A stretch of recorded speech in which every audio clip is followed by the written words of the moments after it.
دنیا کی تاریخ حادثات اور قدرتی آفات سے بھری پڑی ہے۔ بعض حادثات اور آفات نے تو انسانی آبادی کے بڑے حصے کو صفحہ ہستی سے مٹا کر رکھ دیا ہے۔ آفات کئی طرح کی ہوتی ہیں، مثلاً سیلاب، طوفان، وبائی امراض، لیکن انسانی زندگی پر زلزلے کے اثرات دیگر قدرتی آفات کے مقابلے میں کہیں زیادہ خطرناک اور دیر پا ہوتے ہیں۔ زلزلوں کی ہلاکت خیزی کے بارے میں ماہرین کا کہنا ہے کہ زلزلے سے زندہ بچ جانے والے افراد پر کئی برسوں تک شدید خوف اور ڈراونے خواب مسلط رہتے ہیں۔ ترکی اور شام میں حالیہ زلزلے کے بعد ایک بار پھر یہ سوال ہر ایک کے ذہن میں آ رہا ہے کہ یہ زلزلے کیوں آتے ہیں؟ زلزلے کے بارے میں لوگوں میں عجیب و غریب آراء پائی جاتی ہیں۔ کچھ لوگ کہتے ہیں کہ مفوق الفطرت قوتوں کے مالک دیو ہیکل درندے جو زمین کے اندر رہتے ہیں وہ زلزلے پیدا کرتے ہیں۔ ہندوؤں کا عقیدہ ہے کہ زمین ایک گائے کے سینگوں پر رکھی ہوئی ہے، جب وہ گائے سینگ تبدیل کرتی ہے تو زلزلے آتے ہیں۔ کچھ لوگ کہتے ہیں کہ زمین ایک بڑے کچھوے کی پیٹھ پر ہے، جب وہ حرکت کرتا ہے تو زلزلے آتے ہیں۔ سائنسدانوں کے بھی زلزلے کے بارے میں مختلف نظریات ہیں۔ کچھ کا کہنا ہے کہ زمین کے اندر گرم ہوا باہر نکلنے کی کوشش کرتی ہے تو زلزلے آتے ہیں۔ کچھ سائنسدانوں کا کہنا ہے کہ زمین کے اندرونی حصے میں آگ کا ایک جہنم دہک رہا ہے اور اس سے خارج ہونے والی بے پناہ حرارت کی وجہ سے زمین غبارے کی طرح پھیلتی ہے تو زلزلے آتے ہیں۔ اس وقت سائنس میں سب سے مقبول نظریہ پلیٹ ٹیکٹونکس کا ہے، جس کے مطابق زمین کی پلیٹ جو تہہ در تہہ مٹی، پتھر اور چٹانوں پر مشتمل ہوتی ہے، کسی ارضیاتی دباؤ کا شکار ہو کر ٹوٹتی یا اپنی جگہ چھوڑتی ہے تو سطح زمین پر زلزلے کی لہریں پیدا ہوتی ہیں۔ یہ لہریں نظر تو نہیں آتی، لیکن ان کی وجہ سے سطح زمین پر موجود ہر چیز ڈولنے لگتی ہے۔ اب دین اسلام کا زلزلے کے بارے میں نقطہ نظر سمجھتے ہیں کہ زلزلہ آنے کی وجہ کیا ہے اور اس سے بچنے کا طریقہ کیا ہے۔ قرآن کریم میں قوم شعیب پر عذاب آنے کا تذکرہ ہے اور اس کی وجہ قرآن نے ناپ تول میں کمی بیشی بتائی ہے کہ ان کی عادت بن گئی تھی کہ لینے کا وقت آتا تو زیادہ لیتے اور دینے کا وقت آتا تو کمی کر دیتے تھے۔ اس طرح حضرت موسیٰ علیہ السلام کی قوم پر عذاب آیا، وہ ہیلے بہانے جھوٹے کرتے تھے تو اللہ تعالیٰ نے سورۃ الاعراف کی آیت 155 میں فرمایا، پس جب ان کو زلزلے نے آ دبوچا تو اللہ نے ان کو وہیں ہلاک کر دیا۔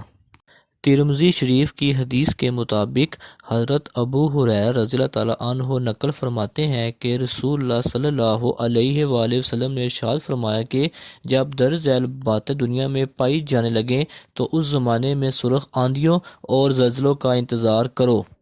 زمین میں دنس جانے اور صورتیں مسخ ہو جانے اور آسمان سے پتھر برسنے کے بھی منتظر رہو، اور ان عذابوں کے ساتھ دوسری ان نشانیوں کا بھی انتظار کرو جو پے در پہ اس طرح ظاہر ہوں گی جیسے کسی لڑی کا دھاگا ٹوٹ جائے اور لگاتار اس کے دانے گرنے لگیں۔ جب مال غنیمت کو گھر کی دولت سمجھا جانے لگے، امانت دبا لی جائے، زکوٰۃ کو تاوان اور بوجھ سمجھا جانے لگے، علم دین دنیا کے لیے حاصل کیا جائے، انسان اپنی بیوی کی اطاعت کرے اور ماں کی نافرمانی کرے، دوست کو قریب کرے اور اپنے باپ کو دور کرے، مشتوں میں شور و غل ہونے لگے، قوم کی قیادت فاسق و فاجر لوگ کرنے لگیں، انسان کی عزت اس لیے کی جائے تاکہ وہ شرارت نہ کرے، گانے بجانے کے سامان کی کثرت ہو جائے، شباب و شراب کی مستیاں لوٹی جانے لگیں، بعد میں پیدا ہونے والے امت کے پچھلے لوگوں پر لعنت کرنے لگیں۔ انصاف کے ساتھ موجودہ ماحول کا جائزہ لیں، مذکورہ باتوں میں سے کون سی بات ہے جو اب تک نہیں پائی گئی؟ مذکورہ ساری پیشن گوئیاں حرف بہ حرف پوری ہوتی نظر آ رہی ہیں۔ دھوکہ، بے ایمانی، کرپشن عام ہے۔ عہدے، مناصب اور قیادت نااہل لوگوں کے ہاتھوں میں ہے۔ بخاری شریف کی حدیث ہے کہ سرکار دو عالم صلی اللہ علیہ وآلہ وسلم نے ارشاد فرمایا، قیامت نہیں آئے گی یہاں تک کہ علم اٹھا لیا جائے اور زلزلوں کی کثرت ہو جائے۔ کیا ایک کامل ایمان والا شخص اس سے انکار کر سکتا ہے کہ یہ زلزلے علامات قیامت میں سے نہیں ہیں؟ لہٰذا اس موقع پر ہمیں وہی کام کرنا چاہیے جو اس موقع پر اسلام ہم سے چاہتا ہے۔ چنانچہ حضرت عائشہ صدیقہ رضی اللہ عنہا فرماتی ہیں، جہاں زلزلہ آتا ہے اگر وہاں کے لوگ توبہ کر لیں اور بدعمالیوں سے باز آ جائیں تو ان کے حق میں بہتر ہے، ورنہ ان کے لیے ہلاکت ہے۔ قرآن پاک کی آیات اور حدیث مبارکہ سے واضح طور پر ثابت ہے کہ زلزلے انسان کی بدعمالیوں کی وجہ سے سزا کے طور پر آتے ہیں، اور اگر غور سے دیکھا جائے تو یہ بندوں کے لیے اللہ تعالیٰ کی طرف سے رحمت ہے کہ بندوں کو اسی دنیا میں اپنی اصلاح کے لیے موقع فراہم کیا جا رہا ہے۔ آج میڈیا اور ہمارے کچھ مسلمان بھائی زلزلوں کو صرف سائنس کا کرشمہ ہی سمجھتے ہیں اور ان حالات میں جانی و مالی حفاظت کا ہی تذکرہ کرتے ہیں، جبکہ توبہ استغفار کی طرف توجہ بالکل نہیں دیتے۔